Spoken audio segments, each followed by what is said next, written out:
Yeah, Spence got beef with my coach. What's good? Come see me. You want to sue him? I want to beat you up. Yo, facts.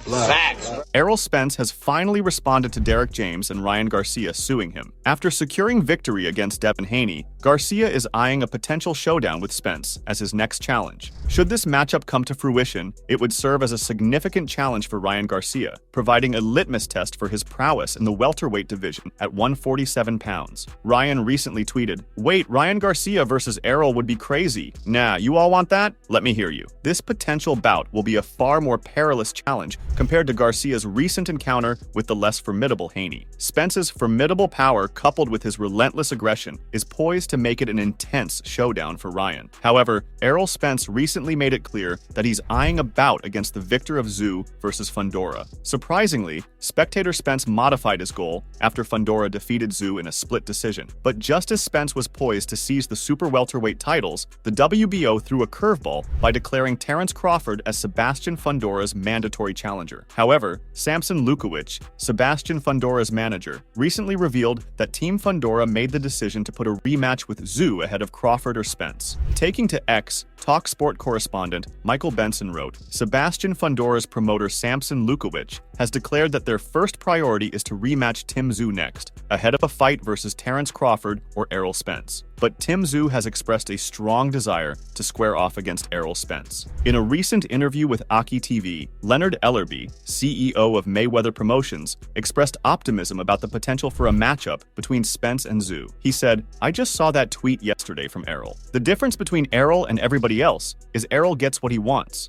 Errol's family. It's like Errol says he wants that fight. If that's what he wants, I'm sure Al Heyman gonna make it happen." On the other hand, just days after devising the winning strategy that guided his boxer Ryan Garcia to a stunning upset victory, coach Derrick James has now landed a powerful legal blow against former welterweight champion Errol Spence Jr. James initiated legal action in Dallas County, Texas, pursuing damages exceeding $5 million from Spence over allegations of fraud and contract breach. This stems from Spence allegedly reneging on commitments to compensate James with a 10% share of his earnings, spanning various matches, notably the conclusive 9th-round TKO defeat against Terence Crawford in July. The lawsuit claims James discovered Spence's breach of contract, fraudulent business practices, and misrepresentations after Spence received the $25 million guaranteed fight purse for Crawford, but only first paid James $350,000 after his first crushing defeat. In a February 13th conversation, the lawsuit claims Spence told James he was not entitled to receive 10% of his guaranteed purse. Spence asserted someone named Al told him that paying James $350,000 for the Crawford fight in exchange for his training services was generous. The complaint did not confirm whether that person is Spence's longtime manager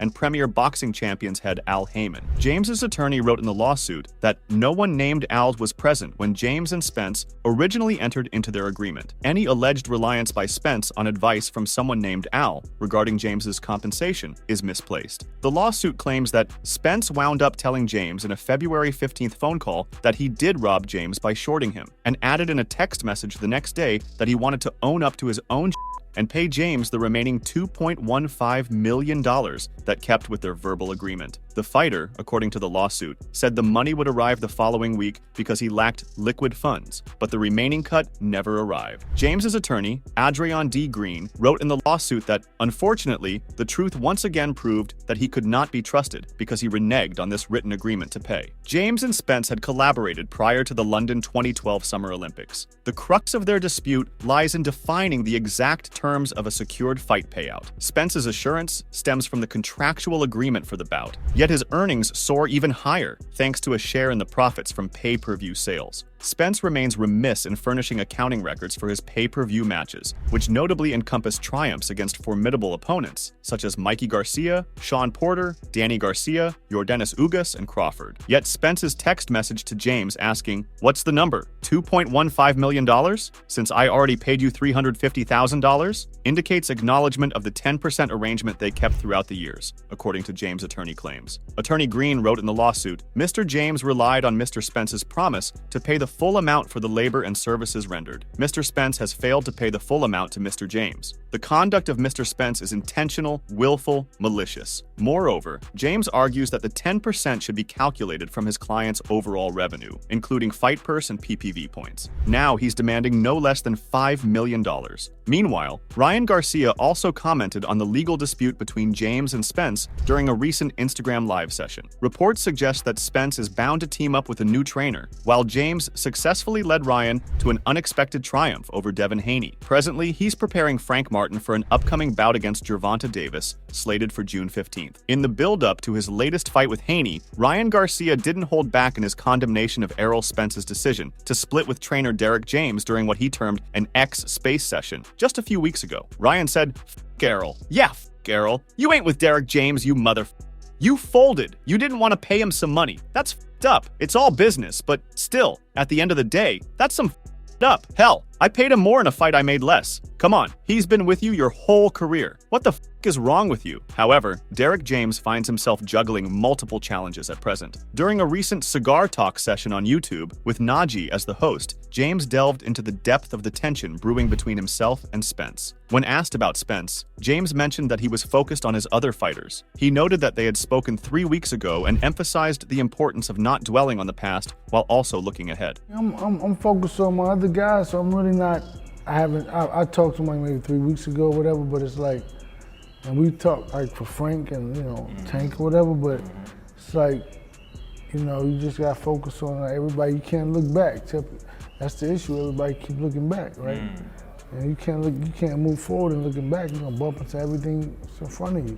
Yeah. So I think James conveyed to Najee a sense of detachment from Spence. When asked about Spence's likelihood of fighting again after his tough loss to Crawford, James remarked that he believed Spence was mentally okay and suggested that after experiencing a significant defeat, one must either keep fighting or consider retirement. He also made references to fighters like Sugar Ray Leonard and Muhammad Ali, who continued to pursue their careers despite nearing the end of their fighting days. Regarding Spence's future, James stated that if Spence is in good health and everything is going well for him, he can continue with his current endeavors. Yeah,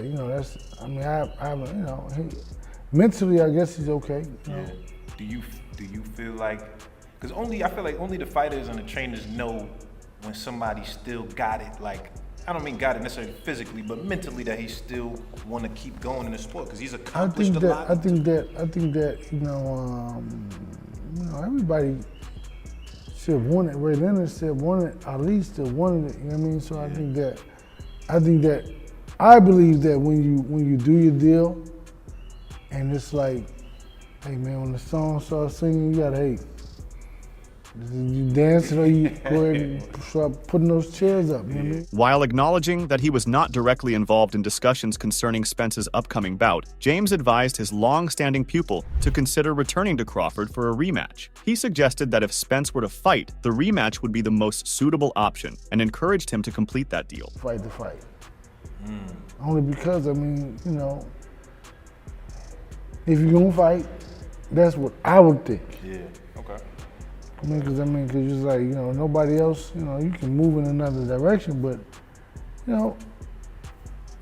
finish that deal out. Right. Oscar De La Hoya has also shared his thoughts on the matter as he opened up about the regrettable turn of events. A reporter asked him, "What do you think about Derrick James splitting from Spence? It looks like they parted ways." It appears the query took De La Hoya by surprise since he asked, "Oh, they parted ways. Yeah, I didn't know that one." Still, he wished James and Spence Jr. all the best in the world. Then he calculated how Derrick James was named Trainer of the Year the previous year. Shifting focus, he delved into Errol Spence's trajectory in the boxing world, noting its current challenging phase. He underscored the formidable task of bouncing back for a fighter after engaging in a high-stakes bout like the one involving The Truth against Bud Crawford. De La Hoya said, "He's got to really dig deep down inside and really tell himself if he really wants this. If he really wants it, then go after it." De La Hoya proposed that Spence's best option would involve deep reflection. It boils down to his level of determination to make a comeback. If there's any uncertainty, he shouldn't even consider returning. However, if Spence truly desires a comeback, he should go for it. De La Hoya Montoya emphasized that with just one loss, it's a significant moment for someone of his caliber. He said, "If you have questions, then you might as well just start packing it up. But if you really want it, just go after him. Man, he has the talent. It's only one loss, no big deal. Just, regroup and get the right knack on top." On the other hand, Antonio Tarver, a former light heavyweight champion, believes that Errol Spence's preparation for his bout against Terrence Crawford was inadequate under the guidance of his trainer, Derrick James. Tarver said, "I saw a fighter that's on a real elite level, a smart fighter, a complete fighter that knows his way around the ring. I was so impressed by the way he controlled the whole fight. I'm befuddled by what I saw from Spence in a fight of this magnitude. He didn't have any answers." Tarver squarely points the finger at Derrick for Spence's lackluster performance, asserting that he appeared inadequately prepared for the bout. Spence failed to adapt when the momentum shifted against him in the opening rounds. Tarver observes that Spence's defense was non-existent and that throughout the evening, he was unable to avoid Crawford's jab. Tarver said, "I gotta be honest, they crown these guys trainers of the year and all this stuff, but this man wasn't prepared for no Terrence Buds Crawford. The trainer has got to take some flack for that. It's his responsibility to have his fighter ready." As Spence navigates these challenges, including legal battles and questions about his coaching staff, the boxing world eagerly awaits his next move and how he will respond to the varied opinions and pressures surrounding him. Make sure to check out some of our other videos on the screen if you enjoyed this one.